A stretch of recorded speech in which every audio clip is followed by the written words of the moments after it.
Oke, Assalamualaikum warahmatullahi wabarakatuh. Selamat siang, sahabat HIPMI Kabupaten Tegal.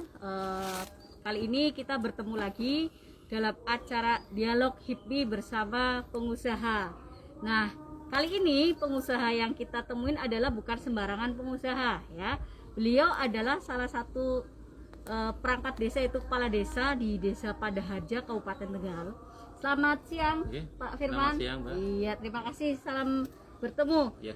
Tadi hari ini ya kita Ya. sudah melakukan rangkaian kegiatan ya. Jadi kegiatan tadi kita sudah melaksanakan bisnis meeting bareng OJK dan industri jasa perbankan lainnya. Dan alhamdulillah prospek dari bisnisnya Pak Lurah ini, Pak Kades ini Ya. dilirik oleh beberapa industri jasa keuangan. Tentunya hari ini kita akan ngobrol bareng nih mengenai potensi bisnis yang sedang dikerjakan oleh Pak Kades ini. Ya. Bisa kenalin dulu deh Pak Kades. Bisa, Ya. alhamdulillah. Terima kasih atas waktunya. Nama saya Firman Maulana Hidayatullah, usia 28 menginjak 29. Saya asli Tegal, Desa Padaharja, Dukuh Bedondong. Riwayat pendidikan saya di Pondok Pesantren Al-Falah sampai akhir kemarin tahun 2016. Kemudian selisih beberapa tahun masyarakat mempercayakan saya mendapatkan amanah menjadi kepala desa tahun 2019. Oke. Seperti itu. Luar biasa sekali, tepuk tangan dong ya.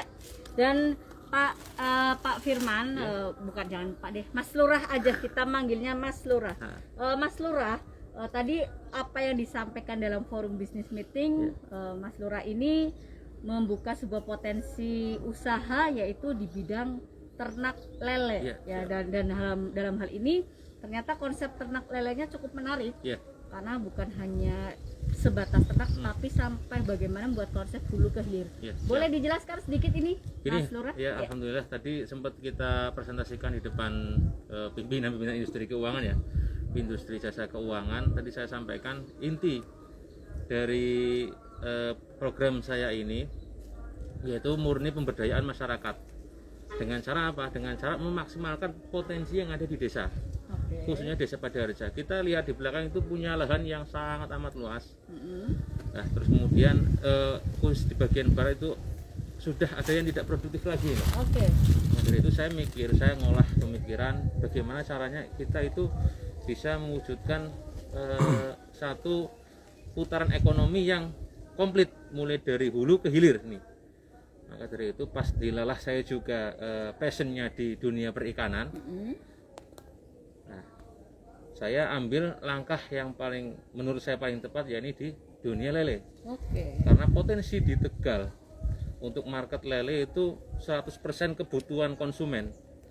Baru disuplai dari peternak petani lokal itu hanya 30%, Mbak.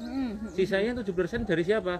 Dari luar kota. Oke. Dari Pekalongan, Banjarnegara, terus kemudian Cilacap, dari Indramayu dan Cirebon.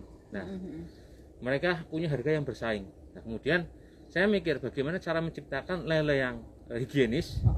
Kita menghilangkan image yang lele kesannya itu kotor. Iya. Lele yang menjijikan, pakannya itu ngapunten cacar rucah, pakannya itu pakai ayam tiram, atau saya hilangkan itu semuanya dengan apa? Dengan menggunakan sistem teknologi mikroalga. Oke. Yang di belakang ini sudah kita bisa lihat sendiri. Iya. Kolamnya full hijau semuanya, itu adalah mikroalga. Nah, terus bagaimana konsepnya? Konsepnya begini. Kita punya beberapa segmentasi. Yang pertama itu segmen pembenihan. Kita harus punya itu. Karena untuk menciptakan bibit unggul, kita harus punya segmen pembenihan Iya. sendiri. Termasuk menyeleksi benihnya ya. Iya, siap itu harus itu. Terus kemudian 2, SOP penerapan pembesaran yang pakem atau baku. Itu harus. Jadi kita sudah punya kelompok, di bawah kelompok kita anggotanya itu ngopeni lele ya caranya kudu sesuai dengan kita. Nek enggak ya silakan aja, tapi ternyata alhamdulillah dengan memenuhi SOP tersebut malah semakin memudahkan. Ternyata ngopeni lele, meskipun sing ora tahu ngopeni lele, mereka merasa oh ternyata pembesaran itu mudah, sangat mudah sekali. Itu yang kedua. Terus kemudian yang ketiga, lah ini yang paling penting, faktor pakan. Oke. Dari kita sudah mengadakan riset, sudah dicoba, itu kita sudah punya pakan alternatif dengan sumber yang ada di Tegal itu sangat melimpah, yakni pakan ikan rucah. Pakan ikan rucah itu tersebut gampang sekali didapat di Tegal. Jika kita mau bergerak, pokoknya kita relasi banyak, insya Allah supply continue. Nah ini yang jadi titik poin, kebanyakan pembesaran lele itu kolamnya bau, Mbak. Kolamnya bau, terus kemudian lingkungan itu nggak ada yang betah, akhirnya terganggu. Terus kemudian dengan adanya pakan pakan alternatif ini sangat membantu. Satu, karena higienis, jadi kolam tidak bau. Terus kemudian dengan harga yang amat sangat murah, per kilo itu hanya 3.500 sampai 4.000 rupiah, tergantung supply bahan mentahnya itu harganya. Nah ini dengan adanya pakan yang sangat amat murah dan kenyataan di lapangan itu pelet yang harganya semakin melejit, semakin mahal. Kalau pelet untuk lele itu 1 kilo sekarang 12.000 per kilo. Nah kita hanya 3.500 rupiah per kilo. Jauh lebih hemat lagi. Dan tentunya apa nih nilai lebih dari menggunakan pakan ikan curah ini itu apa nih? Pakan nilai lebihnya yaitu di kualitasnya jelas lebih, karena kalau kita lihat di pelet itu kandungan protein hanya 30% maksimal, 32, tapi di kita karena pakai full ikan alami, ikan rucah itu hampir 60%, 58 sampai 60% itu. Artinya nilainya, kualitasnya akan jauh lebih tinggi ya, Mas, siap, dibandingkan dengan pelet. Baik, kalau tadi mengenai proses, mungkin bisa kita lihat langsung nih Mas ya. Ayo kita lihat langsung kolam ikan lelenya dari Mas Lurah ini, sekaligus mungkin nanti bisa dijelaskan Mas, kalau tadi kan menjelaskan tentang konsep pakannya. Nah nanti mungkin sampai kepada konsep pasar. Pengelolaan dan pasar. Pasar terus tadi itu Mbak, untuk mengenai pemanfaatan pemberdayaan masyarakat itu belum saya jelaskan. Masyarakat termasuk nanti ingin mewujudkan Desa Pada Harja ini sebagai kampung lele. Ya, tentunya ini sebuah mimpi besar yang perlu didukung oleh seluruh stakeholder dan teman-teman, serta seluruh teman-teman pengusaha juga ya yang pengen investasi di sini. Ayo kita dukung nih Mas Lurah. Bisa kita lihat langsung Mas Lurah untuk kegiatannya sambil kita bawa nih biar kita lihat lele. Ayo.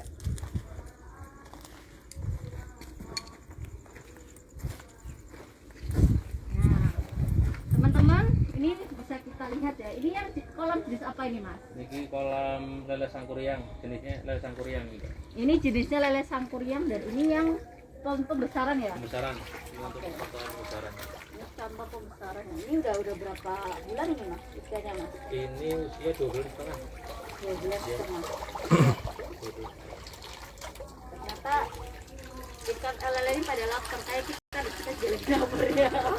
Baik, ini totalnya ada berapa kolam, terus kira-kira target potensinya berapa? Ya, untuk awal ini kita pakai kolam pembenihan ya Mbak ya.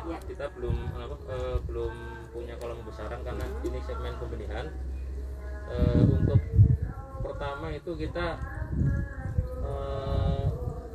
menerbitkan atau mengadakan bibit lele yang berkualitas, Mbak. Bibit lele berkualitas, kita sudah punya kolam pembesaran di mana? Di anggota-anggota kita. Anggota kita kurang lebih 20 orang lebih, yang per orang ini sudah membuat antara 5 sampai 10 kolam. Berarti ini hanya untuk pembibitannya saja. Berarti nanti kalau saya mau buka kolam, tinggal ambil yang untuk pembesarannya ya. Pembesaran. Nah, untuk konsep ke depan ini Mbak, saya jelaskan sekalian informasi setengah. Untuk ke depan rencana ini yang justru yang dibuat dianggap menarik ya oleh teman-teman industri jasa keuangan, yaitu pemberdayaan masyarakatnya Mas. Jadi untuk ke depan dalam waktu dekat ini, kebetulan mereka juga sangat tertarik sekali konsep saya, yaitu pemberdayaan masyarakat. Jadi begini, kebetulan saya kepala desa, saya bisa memberikan fasilitas yaitu sebidang tanah untuk dijadikan kolam lele Mas, dijadikan kolam lele. Nah, sampai target saya itu kurang lebih 1000 lebih lah Mbak, 1000 lebih saya targetkan itu. Nah nanti kita kelola sesuai dengan SOP kita, sesuai dengan SOP kelompok kita. Terus kemudian yang mengelola siapa? Yang ngasih makan itu siapa? Yang ngasih makan kita cari warga Desa Pada Harja. Per kakak kita kasih 4 kolam. Yang satu kolam itu isi 1000 ekor. Insya Allah ketika panen satu siklus bisa menghasilkan kurang lebih keuntungan 1 juta rupiah. Oke, satu siklusnya itu berapa bulan ya Mas ya? Satu siklusnya kalau kita pakai intensif, pakan terus yang enak-enak itu yang proteinnya tinggi. Terus kemudian kita segmentasi nggak langsung dari bibit kecil ya Mbak.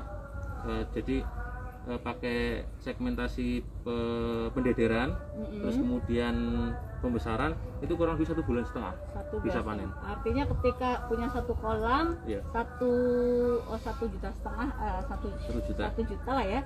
Kalau 4 kolam udah 4 juta. Artinya secara nilai ekonomis ini sangat lumayan ya, cukup bagus apabila pengelolaannya pun benar-benar dengan perhatian khusus ya. Jadi tetap kita awasi, nggak lepas tanggung jawab. Kita awasi semuanya, cara ngasih makannya seperti apa, cara mengelola airnya seperti apa. Insya Allah itu bisa berjalan lancar seperti itu. Nah, bisa kita bayangkan ketika kita membuat 1000 kolam, nah, dibagi 4 ya Mbak ya, karena satu kakak itu 4 kolam ya. Jadi kita bisa menyerap 250 kakak. 250 kakak bisa terserap sebagai sumber daya manusia untuk pengelolaan lele. Artinya ini memberikan satu dampak positif terhadap pemanfaatan sumber daya manusianya. Jadi jangan khawatir nih teman-teman dari HIPMI yang kayak belajar juga ya Mas ya. Termasuk nanti saya pesen deh Mas, dari 1000 itu saya minta 2 aja buat saya. Baik, satu lagi nih Mas Lurah. Kalau tadi proses sudah, pembagian kolamnya sudah, sekarang sampai kepada pasar nih. Gimana sih pasar untuk, karena kan pasti kadang kendalanya pemasarannya Mas, susah ini dan sebagainya. Monggo. Jadi begini, untuk pemasaran saya sudah langsung terjun ke tingkat yang paling bawah ya. Ke tingkat yang paling bawah, seperti apa kebutuhan pasar. Ternyata kebutuhan pasar di Tegal itu, coba jenengan mampir ke warung Lamongan, pasti menu yang habis pertama kali itu kalau enggak bebek ya lele gitu. Karena apa? Karena kebutuhan bebek satu juga jarang, lele juga di pasar itu rebutan Mbak.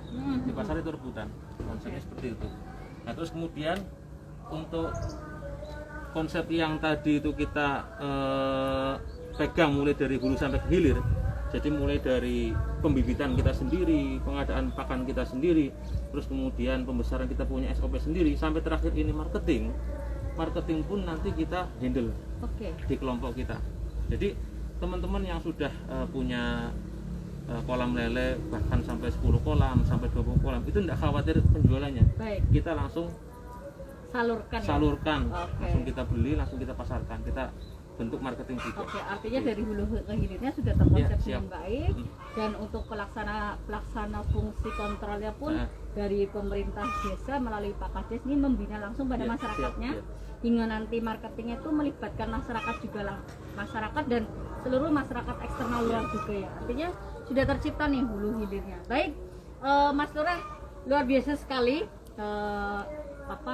obrolan kita pada siang hari ini, dan tentunya HIPMI mendukung sepenuhnya apa yang menjadi langkah dari Pak Firman ini selaku Kades pada Harja. Tentunya selamat bergabung juga di HIPMI, yang tentunya kita akan bareng-bareng kolaborasi untuk bagaimana menumbuhkan kewirausahaan di Kabupaten Tegal. Yang tentunya kita juga terima kasih sekali kepada pemerintah daerah melalui pemerintahan Bupati Tegal Bu Umi, dan tadi ada OJK dan ada industri jasa keuangan, ada perbankan juga yang sudah mendukung, dan tentunya kolaborasi ini merupakan sebuah program unggulan HIPMI yang tentunya ke depan ingin kita ramaikan bersama industri wirausaha di Kabupaten Tegal. Terima kasih dari kami.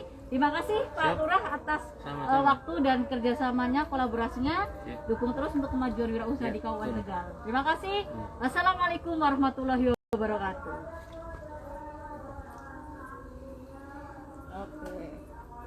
Mari kita